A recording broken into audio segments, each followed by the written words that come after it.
I received this note from Greg. Greg says, I'm an 18-year-old high school senior here in California. I'll be graduating in just over a week, and I'm having some bittersweet feelings about it. In September, I'm moving to Seattle to start school. What few friends I have are going to be gone. I'm taking very little with me. The end of this year is going to be the end of me and the beginning of who I will be. I'm terrified of that change. All my life I've moved around, but this time I'm doing it completely alone. I've never lived or stayed in a large city before. I'm having a hard time with the change and the end of everything I have now. Do you have any advice for me? Greg, I'm not sure if I do. I'll try, but I don't know if a lot of this is advice, more like confusion. The first thing that I'd say is it sounds kind of exciting. The way you frame it is very dramatic. You're leaving everything, and the end of you is coming, and the beginning of who you will be. That sounds kind of awesome. But I will say that excitement and anxiety feel very, very similar sometimes, and I can imagine that might be going on. Fear is a funny thing. It can color every single circumstance in a strange light.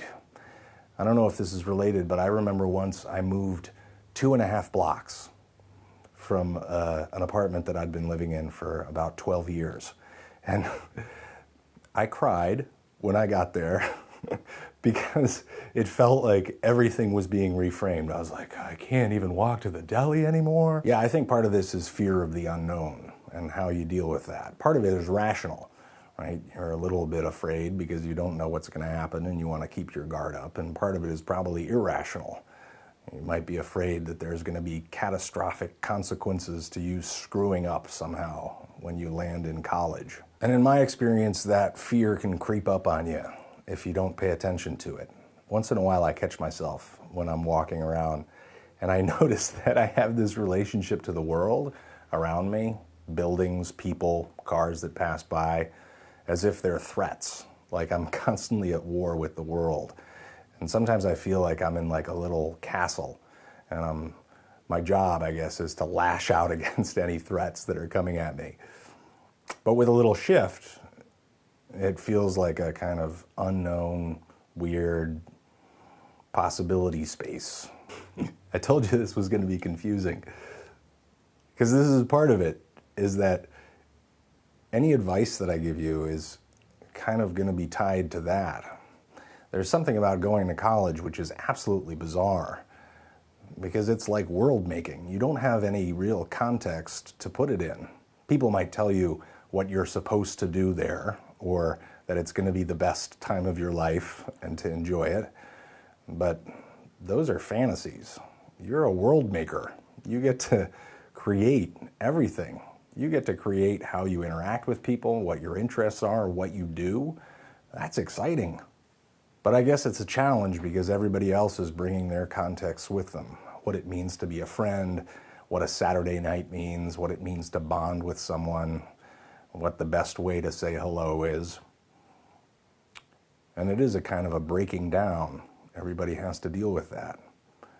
The advice I would give, be generous, be kind, tell people when you like something about them, get to know a lot of people.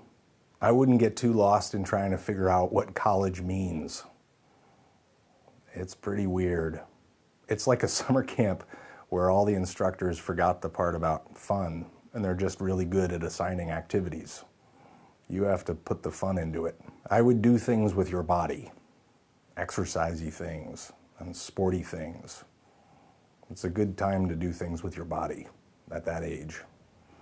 And when you go to classes, you might feel swimmingly lost. And you are swimmingly lost. And that's fine. You will get unlost.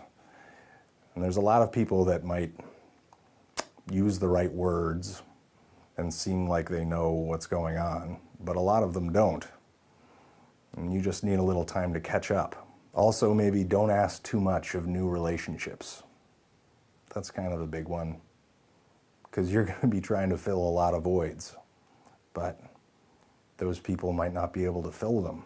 So you've got to maintain and just come in as yourself. And I don't know. You can tell that I'm projecting a lot onto this. And part of it is because I just did pretty much the opposite of everything that I'm telling you to do. I was like closed off and wanted to be like the cool kid that didn't talk that much.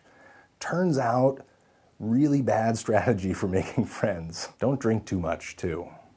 That's an easy way to avoid a lot of the really fun and weird, difficult challenges of the social aspects of college.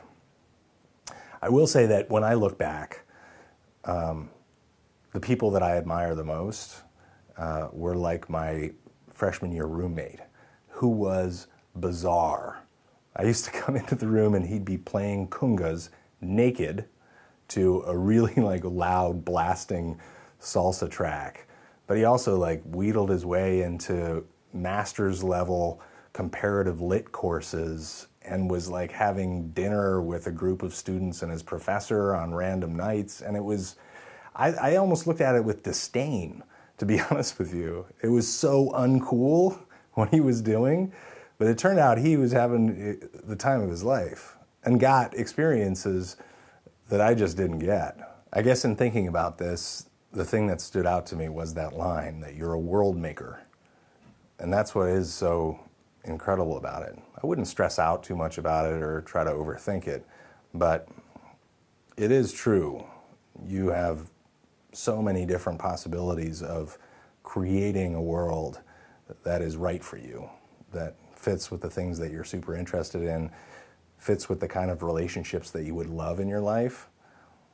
And that's exciting. It's more exciting than trying to fit into a whole bunch of things that are expected of you. Good luck, and try not to eat too many hot dogs. If you think you have any more confusing advice for Greg, you can go to ashow.zefrank.com and look for Help Greg with College Mission. Add it there.